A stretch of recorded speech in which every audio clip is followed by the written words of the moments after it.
All right, I cut them. Now let's see if it is easier. Look at that. Had I just cut them in the right spot, that would have been a lot less struggling. All right, we are maybe 3/4 of the way. Let's see what happens right there. I am thinking that it's going to be a project, but you know, let's set the camera up here, see if I get lucky and can get it all. You can see my struggles.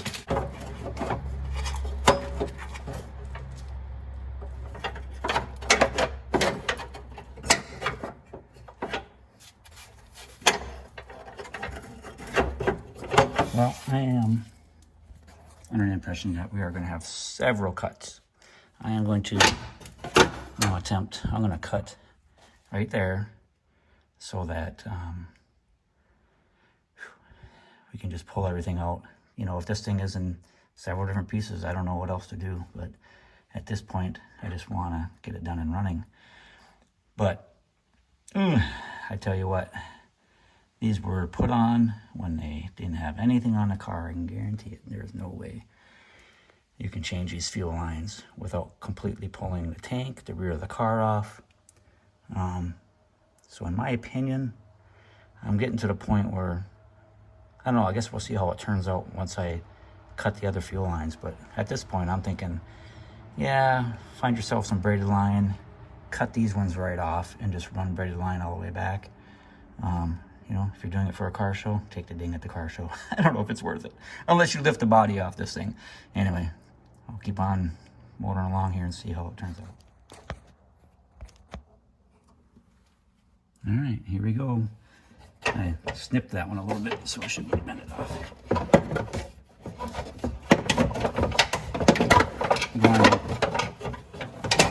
Going in, hopefully it won't be this difficult because they'll already be in pieces. But I tell you what, my hands aren't what they used to be as I snipped that one off.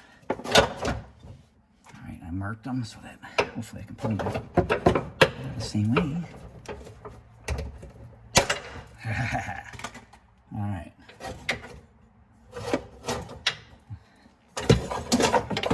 All right, see, this is how you do it.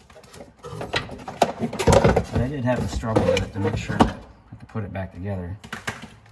But this thing is going to have to be put back together in a few different pieces. That's all I can say. Keep them in order here.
All right, again, I am learning something.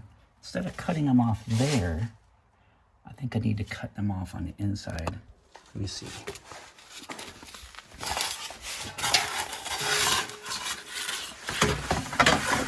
Because I think that would have been a straight shot. Oh, I tell you. I think, because I'm touching them now, you know, if I would have cut them off right here, you know, would I be able to snake them in there? I think so. I think I could snake that around right there and then put a connector there. But yeah, just proving to get them out of here. I found out where this is where the original leak was, right here. And I mean, I just barely bent it and it cracked. But yeah, just proving to get this little bend out here, this little crook there, and get it past here because of this bar. It's going to be fun. So I want to get it out. I'm going to bend it and get it out. But I think I'm going to cut them there. And then that way, when I put them back together, I think I can slide it together there and put a hose clamp on it. And then just work from here and just work my way that way, I think. Anyway, let's just see how this works. Okay, I kind of figured out this mess. I wish I would have did a little better job marking them, but I did figure it out. I had some marks on everything. So I went to the fuel pump, and I know that, you know, this is pressure coming off the pump. I'm a mechanic. I've been a mechanic all my life, so I do have knowledge about some stuff anyway. Sometimes I don't feel like I do. But anyway, I knew this was the pressure side. Pump sits in like that. And this one had a double clamp on it on the outside. So you can tell it had, on the hose, a double clamp. And when I had everything lined up, I went ahead and put 2 rings on that. So I know that that's the pressure hose. And I followed it down. And the other end does line up to the filter. So it is filtered going to the engine on the pressure side. And then, of course, the return line goes back. So I determined, after, you know, multiple cuts, where the best spot, I hope, is to cut this thing. And so we got bend 1, 2, 3, and then 4. And then right after bend 4, before it gets into the crazy bends, I'm going to cut it right here. That will put it, in my opinion, should put it right up here. So I can put a clamp in. Right in that general area. And then from what I could tell, I should be able to do that. But then there's, of course, going to be this short one. So it's going to come up and around this spot. And then I'm going to cut it right here. So I think I shouldn't have any problem snaking that in from what I could tell. Let's just hope and pray. But originally, I had cut it. You can see right here, after this bend, I had cut it about right here. And remember when I said that I wished I would have cut it up a little further, because honestly, this section just dropped right down, but having this extra bend, trying to get this little piece out, was pretty tough. So I am hoping that by cutting it into 3 pieces, I can get this thing back together without any problem. But of course I will record it, and that way the next person that does this, all they gotta do is just cut the old one out, take it out, get it out, don't fight with it. And hopefully I will prove that cutting it there and there on the lines will in fact help get it back in without taking the whole car apart. All right, we'll see how this project goes along. I'll keep you informed. So these nuts that are on the bottom here for holding the clips on that hold the fuel line in, they would not come off. So all I did was take the grinder and I ground a little edge just on the side of it, just kept grinding it, and then I tested it with a pair of vice grips. And I didn't even have to grind all the way through. It just warmed it up, I think. And then it allowed it to come off. So it started turning off pretty easy. So if you gotta take those off, you don't have to cut them right off. Just grind them a little bit and keep testing it with a pair of vice grips, because you do not want to break that stud off. I can imagine how fun that would be. Anyway, just figured I'd show that quick tip there. Okay. All right, I put my old fuel pump back in. I ordered a new one, but it has not come in yet. And I decided to go ahead and put it in.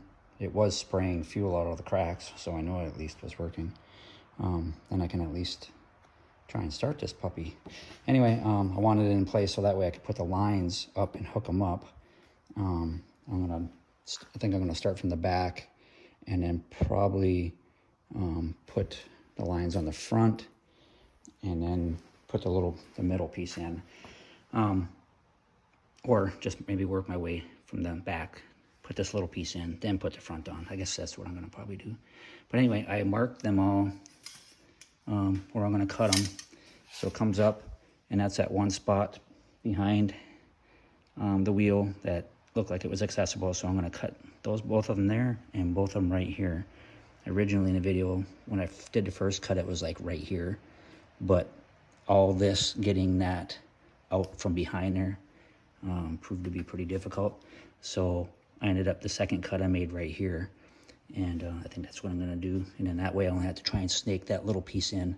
And actually, it would have come out, and yeah, I might have to tweak it a little bit and bend a little bit, but it was so rusty in spots that it actually broke just trying to get it out. So it was pretty rusty, the whole line. I mean, just lots of rust on it. Too bad they didn't put stainless at the very beginning. It even looks like it would have cracked there too and started leaking. So that's the hard part. You patch these fuel lines, and then a little bit later, another spot starts leaking. So even though this is a big project and kind of sucks, I'm gonna get this done, but I'm gonna cut it, and then I'm gonna go ahead and, I was looking online trying to figure out how to flare these, do a bubble flare or something, and then, I don't know, unless you buy some expensive tool, but I'm gonna put a little bit of a flare on it just to keep the hose, gives the hose something to grab and not want to slide off, especially on a pressure line. I'm gonna double clamp everything. I bought some fuel line that I'm gonna put on there. Anyway, I'm gonna go ahead and cut it and flare it, and then I'll just kind of show a little video of that too once I get done. Okay, I got it in after cutting it and using the flaring tool and making a little bit of a bump. So I installed the return line first. So I hooked that one up. It's pretty hard to record it while you're trying to do this, you know, and of course it runs through there so you can reach through the holes. Now, and then I went ahead and pushed it through. The little one actually went a lot smoother than I expected. I kind of, I'm trying to remember how I did it now, but you kind of finagle around, and luckily it's short, so if you kind of get it in around and then finagle it up, it will go up in there. So, and I put the hose clamps on so I can get at them and snug them up again later. So that's where that connection ended up being, and it worked out pretty good. And the other connection is, of course, in there. Let's see. And that one was fairly easy too. You know, if you're not a mechanic, I wouldn't do this. So that this one, I did the outside one first. I mean, the outside line and return line, because I had a note written on the line that it was on top. So the other one that I got to put in will be underneath this one, and then work around. We'll see how that works. Hopefully I tagged them right, but I'm pretty sure when I wrote top on it in that spot, that's what it meant, but it turned out pretty good. The other connection is ended up right there. For some reason, I was thinking I was cutting it right here. And so when I cut it, it actually ended up over here, which I think turned out better, because now I can get at that hose in the future if I had to. But I don't know, I'm hoping I never have to do that again. But anyway, I'm gonna cut the other one and get that one up in there.